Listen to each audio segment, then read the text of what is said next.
This week at NASA.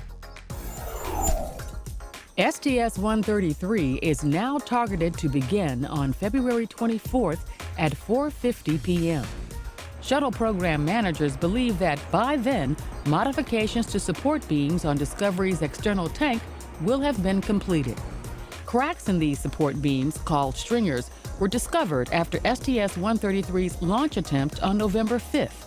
A combination of material and assembly stresses have since been identified as their root cause. The engineering teams at Kennedy, at Marshall, at JSC here, the prime contractor on the tank, Lockheed Martin, they're all in sync with our fix. They agree that we're on the road to bringing this tank to 100%. The 6-member crew of STS-133, the next-to-last scheduled space shuttle mission, will deliver logistics and supplies to the International Space Station, as well as perform maintenance and outfitting of the orbiting complex. Our primary objective, the way I describe it for people in a nutshell, is to basically leave space station in the best possible shape for the next era, which is the era when we're no longer flying space shuttles and have huge amounts of upmass we can take up to space station. Good day, Vladimir Vladimirovich, the crew of Expedition 26 to the ISS.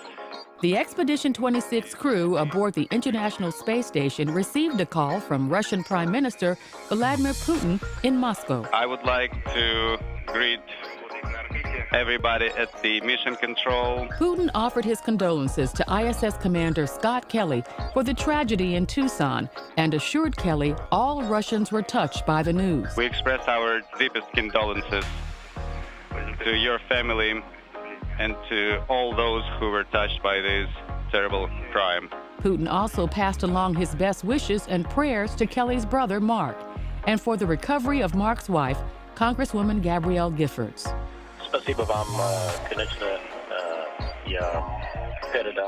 Thank you very much. Of course, I will pass on your words to my brother. Putin then invited the crew to Moscow in April for a series of events to commemorate the 50th anniversary of the first human in space, Yuri Gagarin, on April 12, 1961. The Prime Minister chairs the National Commission, helping organize the celebration. On anywhere else where water is involved. As in past years, NASA research findings took front and center at the 2011 meeting of the American Astronomical Society held this year in Seattle. Among them, confirmation that NASA's Kepler spacecraft has discovered its first rocky planet. Named Kepler 10b, it's 1.4 times the size of Earth and is the smallest planet ever discovered outside our solar system. Kepler 10b is orbiting a star very much like our own sun, but with an age larger than 8 billion years and at a distance of 560 light years. And we know that this is one of the best known stars harboring an exoplanet that exists to date.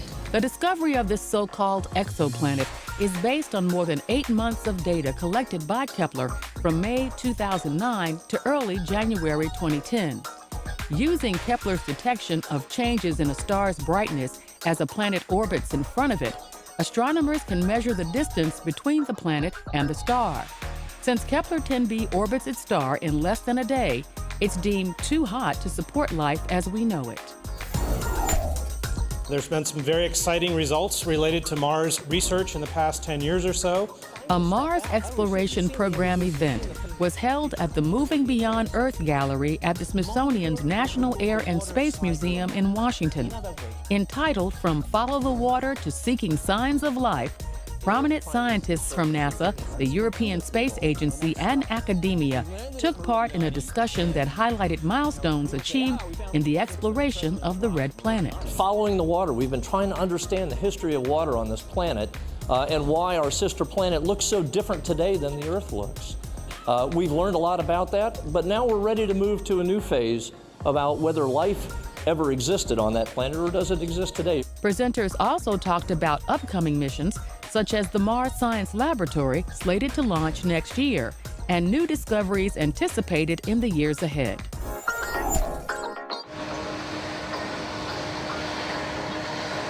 Airplane passengers and people living near airports are all too familiar with the noise associated with air travel. After years of work and research with partners in industry and academia, NASA has developed a noise reduction technology called chevrons. Chevrons, the sawtooth pattern on this jet engine's trailing edges, can significantly reduce the noise caused by commercial jet airplanes. One commercial airliner with chevron-equipped jet engines is the new Boeing 787. The chevrons are the sawtooth pattern that you can see me if I hold it this angle a little bit better. You can see the sawtooth pattern. That's what is called the chevron. And that is a change from just the regular smooth, round lip that most nozzles have. That change modifies how the flow downstream of the engine makes noise. Makes it so that it doesn't make as much noise, which is obviously what we all want, the aircraft to be quieter. NASA is also exploring noise reduction technology for helicopters, notoriously loud because of the air turbulence kicked up by their spinning blades. Like Chevron technology for jets, finding a solution for helicopter noise will be one of trial and error. The development of chevrons is one good example of the kind of work it requires in this country and to bring ideas from fundamental research all the way to a product.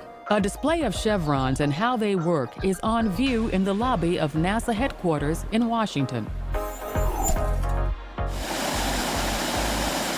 With the construction of the Langley Research Center's Hydro Impact Basin complete, 1 million gallons of water were pumped into the new 115-foot-long, 20-foot-deep, and 90-foot-wide facility. This time-lapse video documents the two-day process of filling the gantry. The basin is located at the west end of Langley's historic Landing and Impact Research Facility. Nicknamed the Gantry, it's where Neil Armstrong once trained for the Apollo 11 lunar mission. The gantry measures and controls the orientation of a test vehicle or equipment while obtaining information on its impact velocity. Data obtained here will be used to validate and certify space vehicles such as the Orion capsule for water landings. And now, centerpieces. Teenagers around the world are ramping up their engineering skills with the start of the 2011 First Robotics competition. High school students from Southeast Virginia filed into the Virginia Air and Space Center in Hampton January 8th to learn more about this year's challenge. They watched as speakers and a live broadcast on NASA TV unveiled the requirements for logo motion. Build a robot and mini-bot that can move and climb. As the endgame starts, mini-bots race to the top of the towers. Each team, including Team 122, the NASA Knights, mentored by engineers at nearby Langley Research Center, received the same kit of parts. Battery, nuts, bolts, cables, everything they would need to build their creations, except imagination and skill. Got the new lab view in here. 2,073 teams in 9 countries will design solutions for First Robotics' 20th game. The first step for Team 122? Transporting the kit to its home turf, New Horizons Regional Education Center. More than 50 team members and mentors representing a number of local schools and home schools waited there, ready to get to work on the new game. This one, I think it's going to be a little challenging. I don't know if it's maybe more challenging than some of the older ones. Some of them were pretty complicated, but I think we should be able to make this one pretty well. The ultimate goal? To design robots that will get the team to the finals in St. Louis in April. I really like the competition and everyone just working together, and when you go to the regionals and the championship, everyone's just so nice and they're easy to work with and it's a lot of fun. Team members will be spending a lot of time together. They have only 6 weeks to complete their robots. NASA sponsors more than 275 First Robotics teams. We'll follow the NASA Knights of Langley to update their progress. 5 years ago, on January 15, 2006, the return capsule from NASA's Stardust spacecraft completed its 2.9 billion-mile round-trip journey to collect dust samples from the tail of Comet Vilda 2. Research done on these particles gathered in the capsule's aerogel collector revealed some surprises. including the sample's closer resemblance to a meteorite from an asteroid than that of an ancient comet. Stardust is the first spacecraft to safely make it back to Earth with cometary dust particles in tow. And that's This Week at NASA. For more on these and other stories, log on to www.nasa.gov.